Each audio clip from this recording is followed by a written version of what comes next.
Hello, everyone, and welcome back to another edition of Perfect Game High School Notebook. As always, I'm Tyler Russo. I'm here with Colt. Colt, we got playoff action underway all over the Southeast. Texas gets going with their playoffs next week. California's in league play now, and then we're pretty much rolling in just about every other state. It really doesn't get much better than this time of year for high school ball, don't you think? Yeah, like you said, in Florida there, they got their district play going. Alabama, we kicked off some playoffs last week with, classes 1A through 6A. Mississippi's going to get ready to go here towards the end of this week. And Louisiana getting going on Tuesday, or I guess yesterday got going with their playoff stuff. So, definitely going to be a lot of fun here over the next month and a half as teams roll through the playoffs in the Southeast and Texas next week, and basically we'll have playoff baseball the rest of the season until we get into the thick of our travel ball summer schedule. So, we're going to go ahead and jump right into the rankings.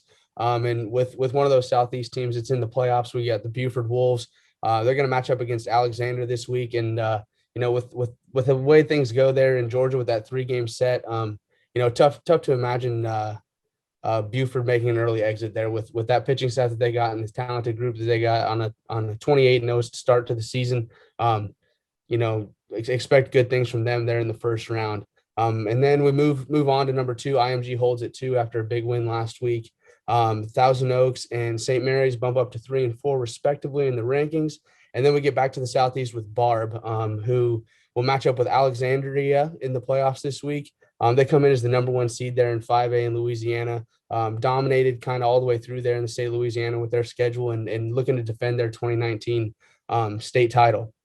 Moving down to number 8, we got the Madison Central Jaguars. They're going to play the winner of South Haven or South Panola. They don't quite know yet.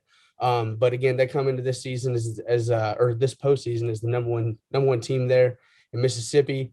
And offense is really getting hot for them. Ross Highfield, 2 more bombs last week. Braden Montgomery, Tuesday night, hits a bomb from each side of the plate. So a lot of good things happening there for the Jags as they get ready to start that playoff run there. Tyler, you want to go ahead and touch on kind of what we got in the playoffs there for the top 10 teams in Florida? Absolutely. So, looking at 6, Tampa Jesuit, they slipped down to 6. They lost to IMG 4-2 last week. Obviously, a great game, great team. They're already in their district championship. They've been successful over the last few years in the 5A. They have the kind of roster just puts them as one of those favorite teams to win the state title. So would love to see them go on a good run, bounce back from that loss there at the end of the season. Stoneman Douglas, they're at 7. I saw them beat Calvary last week. They're very impressive. They have talent throughout that lineup. Then on the mound, Christian Rodriguez, kind of the ace on the mound for them. He's still 15. He was 92, 95. Very good off-speed stuff. Had no problem settling in against a team that's in Calvary Christian that has a lot of older experienced guys. They'll have an excellent chance to win the state title for 7A, and which is usually a tough one in Florida. Speaking of Calvary, they moved back to 11 after their loss, but they'll be one to watch in 3A playoffs with All-Americans Andy Painter and Irv Carter, among another handful of D1 type arms that are in that rotation.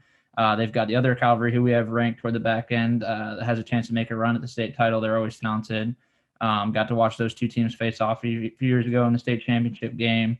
Always a good one. Lakeland Christian, they're in the mid-teens.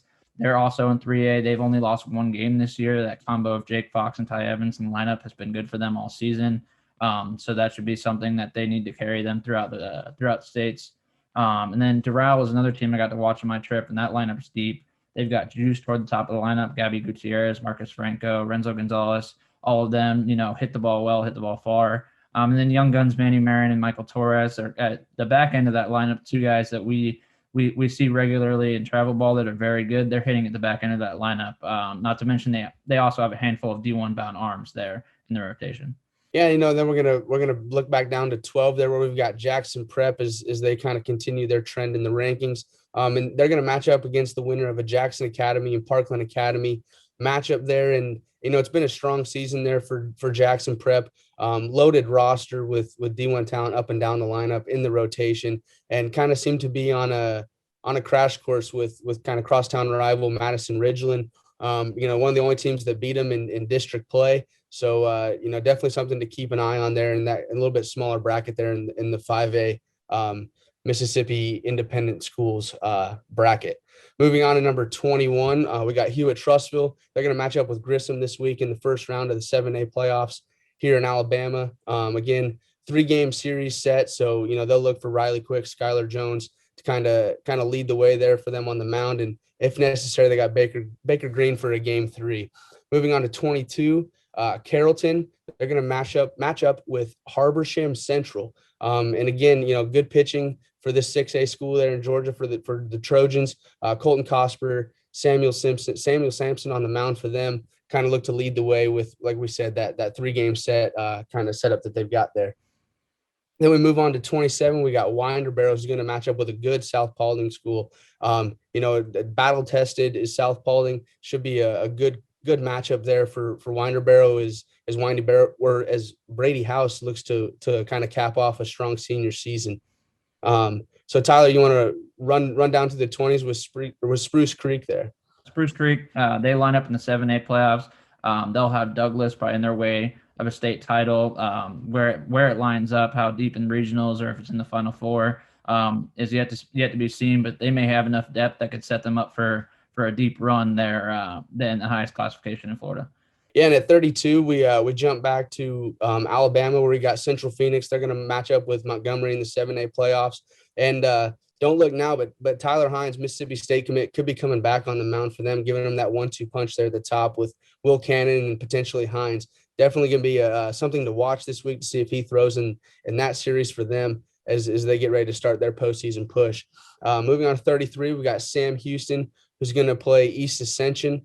Sam Houston, really, kind of one of the few teams that gave BARBE trouble in the regular season there in Louisiana, and could be on a semifinal crash course with BARBE. So something to keep an eye on there in Louisiana. And at 34, we've got Auburn. They're going to match up with Baker. It's really been Auburn's offense that's carried them all season. They're loaded with strength. They got power up and down that lineup, and could potentially be headed into a matchup with Central Phoenix there, kind of later on in the postseason. So something to keep an eye on there for Auburn.